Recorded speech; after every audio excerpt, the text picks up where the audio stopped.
네, 안녕하세요. 디즈니 플러스 구독자 여러분, 슈가입니다. 오늘은 여러분과 함께 슈가의 솔로곡 여행을 떠나보려고 합니다. 아주 알찬 코스를 준비했으니까 기대하셔도 좋을 것 같습니다. 그럼 지금부터 저와 함께 떠나볼까요?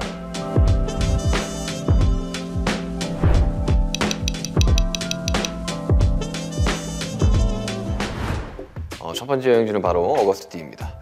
제가 2016년에 공개했던 믹스테이프 1집 어거스트 D 타이틀곡인데요. 슈가의 솔로곡을 돌아볼 때 절대 빼놓을 수 없는 앨범인 것 같고, 그래서 저 때 당시로는 되게 뭔가 공격적인 음악이나 이런 메시지를 담으려고 한 건 아니었는데 아이돌 팬분들 사이에서는 이제 아이돌을 부정당했었고, 또 이제 뮤지션의 팬분들한테는 쟤네가 무슨 음악을 한다고 약간 이런 어디 소속이 안 되어 있는 느낌이라서 굉장히 제 음악적으로 뭔가를 조금 보여줘야겠다, 내가 얼마나 하나, 이런 거 약간 좀 꽂혀 있었어요. 그래가지고 저도 이제 최근에 투어 준비하면서 저 당시 음악들을 들어보는데 엄청 타이트하게 랩을 했었어가지고, 그때 이제 D1, 그러니까 어거스트 D의 앨범에 저는 굉장히 성나있고 화가 많고 날카로웠던 상황이라 어거스트 D 곡 자체는 그냥 화나 있는 저를 보실 수 있는 그런 곡입니다.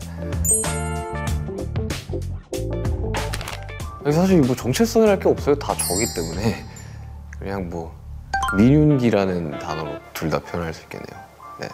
아니 이게 근데 처음에는 분리시킨 이유가 예전에 참 많은 뮤지션들이 약간 좀 잘 분리시켜놓고 음악을 하는 경우가 많았었는데, 뭐 에미넴도 그랬었고, 뭐 니키 미나즈도 그랬었고, 그래서 저는 이제 어릴 적부터 이제 힙합 음악이랑 팝 음악을 듣고 자라서 그런지 하고 싶었어요. 그렇게 뭔가 자아의 분리라기보다는 그때 당시로는 내가 슈가라는 이름을 떼고 다른 이름으로 음악을 냈을 때 조금 더 선입견 없이 바라봐주지 않을까라는 생각을 했었죠.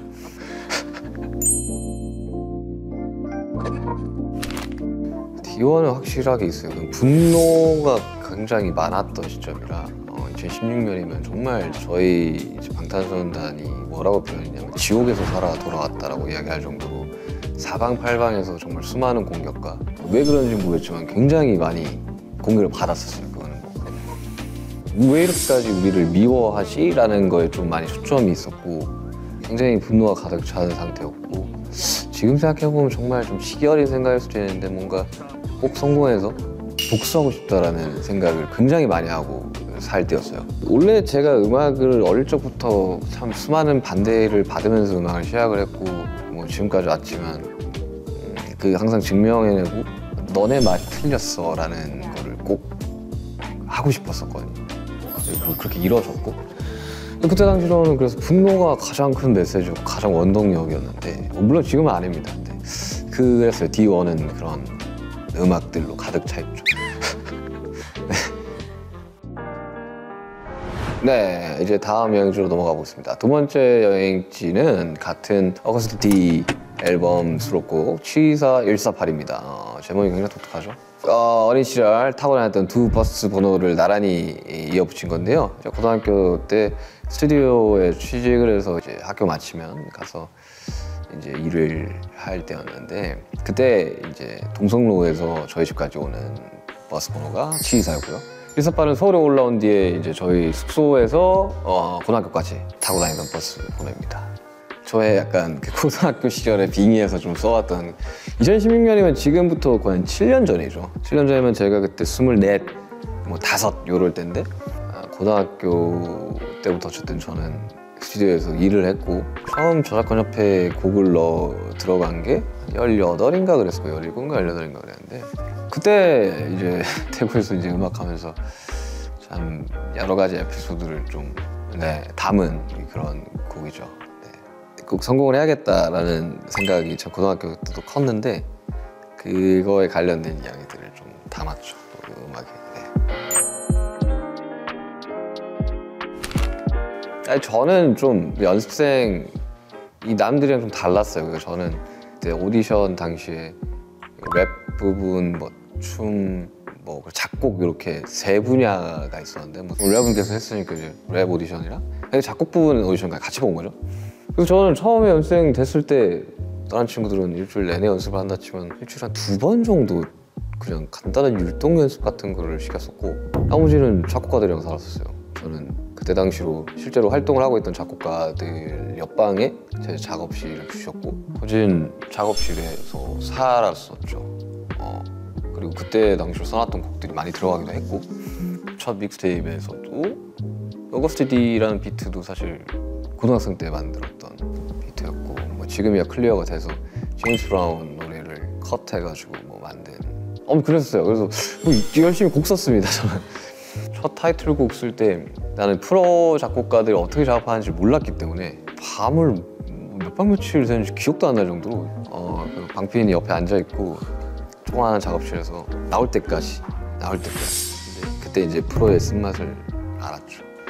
그리고 뭐 여러 가지 앨범들 작업을 하면서 뭐 화양연화 시리즈 할 때 인트로 작업을 할 때 거의 한 30번 가까이 벌스를 고치기도 하고, 지금이야 그런 것들이 다 훈련이 충분히 됐기 때문에 지금은 작업 속도가 굉장히 빠른데, 뭐 20대 초반에는 뭐 이제 갓 데뷔한 친구들이 뭐 잘해봤자 얼마나 잘하겠습니까?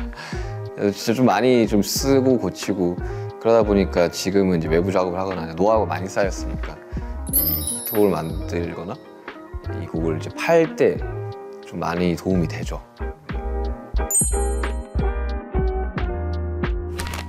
아니, 징징한 데서 너무 고마워요. 그러니까 그냥 시키는 거를 그냥 묵묵하게 했던 것 같아요. 이거 못하겠어 막 엄살 잘 안 부렸고, 데드라인이 딱 정해지면 그때까지는 다 어떤 식으로든 해냈기 때문에 저보다 상대적으로 나이가 많은 사람들이랑 같이 일을 시작을 했기 때문에 17, 18살 때 그냥 그런 것들에 대해서 좀 당연하다고 생각을 하고 해냈어요.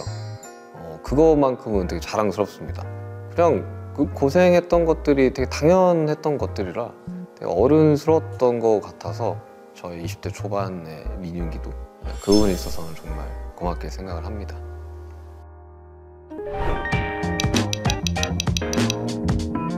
네, 다음 여행지로 넘어가 보시죠. 세 번째 여행지는 2020년 5월에 발매한 믹스테이프 2집 D2의 타이틀곡 데시타입니다. 제가 한국 전통음악에 굉장히 관심이 많은데요. 전통 군악 데시타를 샘플해서 만든 곡입니다.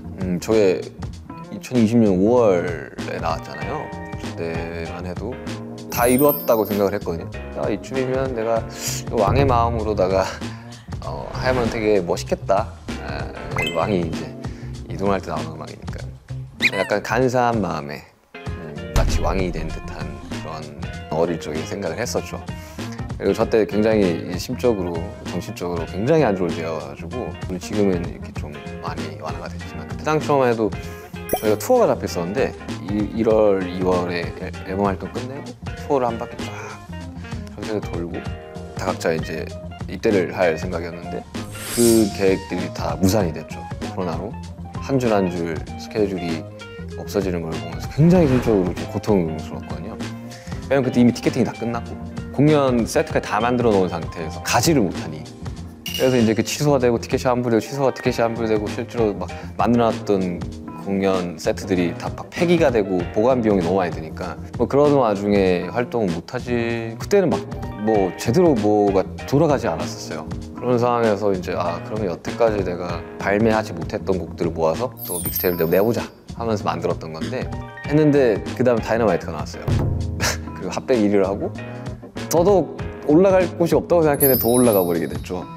근데 저거 작업할 때 되게 재밌었어요. 그 국악 가상악기들을 좀 많이 이게 받아놨었는데 그로 인해서 또 해금이라는 곡이 나오게 되었고, 그리고 제가 그 전부터 이게 국악기를 써서 만드는 걸 되게 좋아했었어요. 그러니까 한국 악기들이 활용하기가 되게 다채로워요. 그러니까 이펙터 같은 걸 걸었을 때 여태까지 듣지 못했던 사운드들이 나오고, 뮤직비디오도 굉장히 잘 나와서 제 개인 곡들 중에 가장 잘 된 곡이라고 할 수 있는데 음원 사이트에 없어가지고 좀 아쉬웠었죠. 네.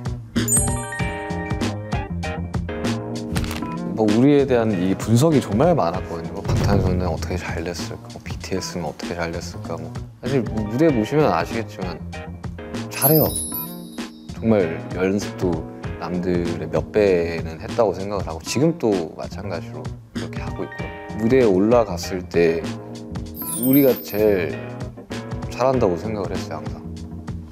물론 이게 스포츠는 아니지만 우리랑 무대 대 무대로 붙여봤을 때 질 것 같다는 생각이 한 번도 든 적이 없어요. 그만큼 준비를 많이 했고 사실 저희가 처음부터 잘 된 건 아니었어가지고 정말 별의별 상황들을 다 겪어봤어요. 그러다 보니까 대처할 수 있는 경험도 많았었고 그로 인해 가지고 무대에서 더더욱 좀 멋있게 할 수 있지 않았을까.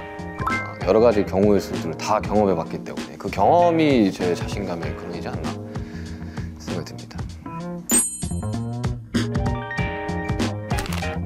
사실 목표, 꿈 이런 것들에 대해서 생각을 좀 안 한 지 좀 됐어요. 그러니까 항상 그게 되게 중요하다고 생각하면서 살아왔는데 이제 뭘 하면 재밌게 뭔가를 더 할 수 있을까라는 생각을 저한테 다시 물어봤는데 사실 이룰 수 있는 건 다 이뤘다고 생각을 해요. 사실 가수로서 뭐 빌보드 핫백 1위도 해봤지 그것도 뭐 한 주만 한 것도 아니라 뭐 몇 주씩 했지 스타디움 투어를 하고 있지. 그러니까 이거 한국뿐만 아니라 그냥 이 전 세계에 음악하는 사람들의 정말 마지막 꿈 같은 것들을 이뤄봤기 때문에 어떻게든 붙잡으면서 이거를 다시 한번 해야겠어는 사실 생각을 안 하고 그냥 저희를 좋아해 주시는 이제 팬분들이랑 같이 오래오래 무대를 하고 싶다는 게 사실 저의 가장 큰 목표죠. 네 번째 여행지로 넘어가 보겠습니다. 이곳은 바로 D2 앨범의 사람이라는 곡입니다. 앞선 곡들에 비해 서정적인 분위기의 곡이라고 할 수 있는데요. 저의 랩과 함께 보컬을 들어보실 수 있는 곡입니다. 사람들이 그런 얘기 하잖아요. 뭐 10손가락 깨물어서 안 아픈 손가락 없다고 하지만 덜 아픈 손가락들이 있거든요. 근데 이 사람이란 곡은 굉장히 아픈 손가락 중에 제가 정말 아끼는 곡 중에 하나고 원래는 저희 멤버 중에 지민이라는 친구의 솔로곡 수급을 받을 때였었어요. 세렌디피티라는 곡을 수급을 받을 때였는데 저한테도 당연히 오죠. 이제 곡 있으면 좀 보내봐라 그런 류의 곡이 있지는 않았었는데 그냥 비트를 그때 투어 도중에 호텔에서 만들어서 보내줬었어요. 근데 대차게 까였습니다. 그래가지고 그 까였 때보다 안 쓴 거죠. 그래서 근데 저는 되게 아끼던 비트였어가지고 묵혀둔다라는 표현을 하는데 냅뒀다가 이제 이거 작업을 할 때 들었는데 좋은 거죠? 이거 왜 안 썼지? 싶을 정도로 그래서 이걸 해야겠다 하면서 바로 작업을 했어요. 그리고 이런 곡들은 작업하는 속도가 굉장히 빨라요. 그러니까 제가 좋아하는 곡들은 애써서 나오지 않고 굉장히 좀 빠르게 나오는 편인데 쑥쑥쑥 나왔었어요. 그냥 그 벌스랑 그 후렴까지 다 쓰는데 하루가 안 걸렸으니까 쭉쭉 써가지고 바로 녹음을 하고 그때 당시 집안에 스튜디오가 있었어가지고 가이드를 그냥 제가 녹음하는 장비를 그대로 해서 가이드 버전으로 이제 거진 들어갔죠. 조금 수정만 해가지고 사람이라는 곡은 저도 굉장히 힘들 때 제 자신도 많이 듣는 곡입니다. 들으면서 좀 많이 울었었어요. 그래서 제가 굉장히 아끼는 곡 중에 그때 당시로 좀 인간관계에 좀 어려움을 느꼈던 때라 그렇잖아요. 원래 사람이 사람한테 좀 상처를 많이 받다 보니 그런 이야기를 좀 쉽게 했던 것 같아요. 그때 당시 사실 이게 음원 사이트에 올라가 있는 노래들은 아니고 이제 굳이 찾아서 들어야지 들을 수 있는 노래라 발매를 했을 때 주변 사람들이 되게 많이들 들어주셨죠. 주변 뮤지션들이나 주변 제 친구들이나. 근데 이 곡을 듣고 되게 감동을 받았다라고 표현하신 분들이 많아가지고 만들 당시까지만 해도 그냥 별로 그렇게 애정이 없었거든요. 오히려 이제 대치타를 좀 더 좋아했는데 제가 물론 랩을 하고 이렇게 오랜 기간 동안 음악을 만들고 많은 곡들을 넣었지만 저는 이런 류의 곡을 더 잘 쓴다고 생각을 하거든요. 제 외부 작업들을 했던 곡들도 상대적으로 센 곡들은 거의 없었어요. 되게 서정적인 곡들을 좀 더 잘 쓴다고 생각하는데 저한테는 적응이 안 됐던 거죠. 근데 이거 하면서 나도 이런 노래의 분위기 그리고 원래 노래를 하지 않았었는데 노래를 함으로써 자신감을 좀 얻어가지고 그 이후 좀 보컬 연습도 혼자서 좀 많이 해보고 했던 저한테는 좀 의미가 깊은 곡입니다. 저의 특별함은 좀 차분함인 것 같아요. 크게 상황에 동요를 안 하려고 많이 노력을 하고 그리고 사람들이 좀 오해를 하는데 제가 이 표현이 좀 서툴다고 해야 되나?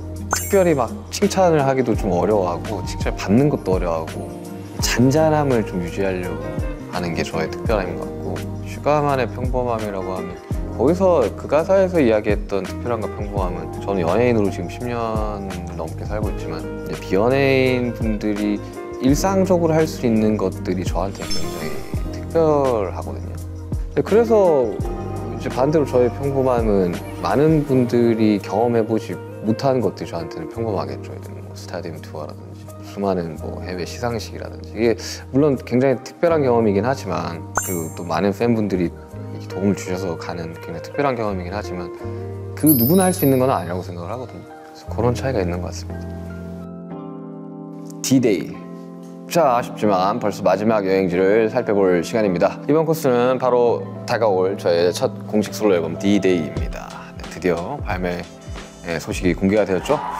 이번 앨범에서는 앞서 소개해드린 두 앨범들 이후에 생겨난 저의 새로운 이야기들과 보다 다채로운 모습들을 보여드릴 수 있을 것 같아요. 특히 D2 앨범에서 사람에 이어서 이번 앨범에는 국힙 원탑 아티스트인 아이유 씨와 함께 사람 파트 2가 수록되어 있으니 조금만 기다려주세요. 그리고 이번에는 특별히 신경 써서 기존 발매곡들과 신곡들의 라이브 클립도 섞여 담았으니까요. 투어 전에 라이브 클립으로 제 노래를 먼저 즐기실 수 있을 겁니다. 많이 기대해 주셔도 좋습니다. 저는 항상 앨범을 낼 때 10개씩 넣었는데 이번에도 10개가 들어왔거든요. 그래서 어떤 사람이 들었을 때는 에이 하던 것도 했네 할 수도 있고 어떤 사람이 들었을 때는 이런 스타일도 한단 말이야 싶을 정도로 좀 다양한 스타일의 곡들이 들어가 있고 뭐 이야기를 했다시피 뭔가 제 개인적인 트라우마와 개인적인 분풀이로서 이런 앨범들을 만들었었는데 그거에 관한 조금 어른스러운 시점에서 좀 정리를 한 앨범이고 그로 인해서 좀 완전한 해방이 되지 않았나. 굉장히 홀가분합니다. 그리고 이 앨범을 통해 가지고 뭐 많이 기대하는 건 없고요. 그냥 팬분들이 듣고 정말 즐겁게 즐겨주셨으면 좋겠다라는 생각이 가장 큽니다. D2도 과거가 돼버렸죠. 그러니까 이번 D-Day 현재죠. 그리고 실제로 그런 가사들이 많이 나오고요. 정확하게 이야기하면 더 이상 나의 과거에 대한 이야기를 할 게 별로 없다는 거죠. 다 했다는 거죠. 그래서 되게 현재에 집중을 했고 그리고 많은 사람들이 과거를 부끄러워하고 미래를 두려워해서 사실 현재에 많이 집중 못하고 살잖아요. 저 또한 그렇고요. 현재에 좀 집중해서 살아보자라는 메시지를 담은 곡들도 있습니다. 그래서 많은 기대를 해주셨으면 좋겠습니다. 저 개인적으로는 조금 더 잘할 수 있었을 것 같은데 라는 생각이 들지만 뭐 모니터를 하셨던 분들은 괜찮은데 이렇게 말씀하셔서 그건 제 욕심일 수도 있는데요. 아쉬움이 조금 있지만 그 아쉬움을 이제 투어로 이제 조금 또 풀 수가 있으니까요. 약간 좀 몸풀기 느낌으로 꼭 필히 시청을 하시고 콘서트에 오시면 참 좋겠습니다. 네, 이렇게 슈가의 솔로곡 여행을 통해 꺼내본 저의 성장 스토리는 어떠셨나요? 곧 디즈니 플러스에서 공개될 슈가 로드 투 D-Day에서는 다시 한번 꿈을 찾아가는 저 슈가의 이야기를 만나볼 수 있습니다. 오늘 이 시간 나눈 이야기들 잊지 마시고 4월 21일 디즈니 플러스에서 공개될 슈가 로드 투 D-Day도 많은 기대 부탁드립니다. 감사합니다.